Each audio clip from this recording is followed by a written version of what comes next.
নমস্কার শিক্ষার্থীগণ, আমি আপনাদের প্রিয় বন্ধু চলে এসেছি নতুন একটা ইতিহাসের ক্লাস নিয়ে, যেখানে আমি আপনাদের খুব সহজভাবে পাশ্চাত্য শিক্ষা বিস্তারে ডেভিড হেয়ারের অবদান আলোচনা করব। সেই প্রশ্নটা বা ডেভিড হেয়ারের টিকা সম্পর্কে আপনাদের সাথে বিস্তারে আলোচনা করব, যাতে আপনাদের এই টিকা নিয়ে, ডেভিড হেয়ারের টিকা নিয়ে আর কোনো দ্বন্দ্ব না থাকে বা আপনাদের কোনো সমস্যা না হয় এই টিকাতে।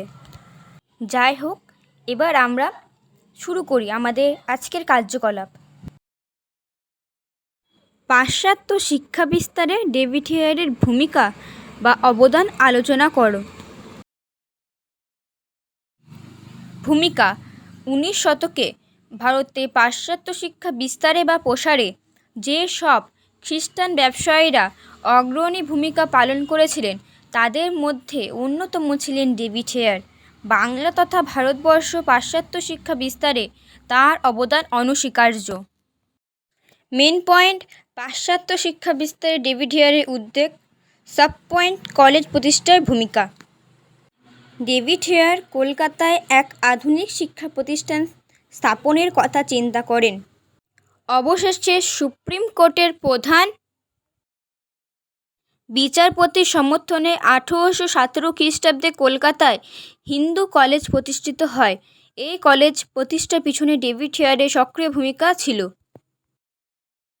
নেক্সট পয়েন্ট: পটলডাঙ্গা একাডেমি প্রতিষ্ঠা।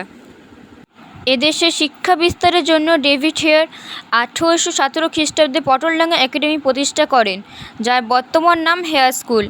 এই শিক্ষা প্রতিষ্ঠান দ্বারা অনেক শিক্ষার্থী উপকৃত হয়েছিল।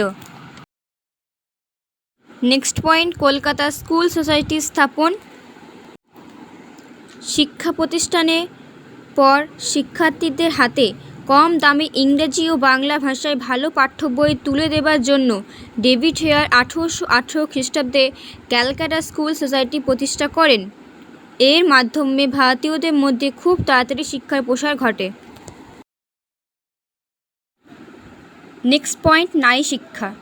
ডেভিড হেয়ার বাংলা নারীদের মধ্যে শিক্ষার প্রসারে আন্তরিক উদ্যোগ গ্রহণ করেন।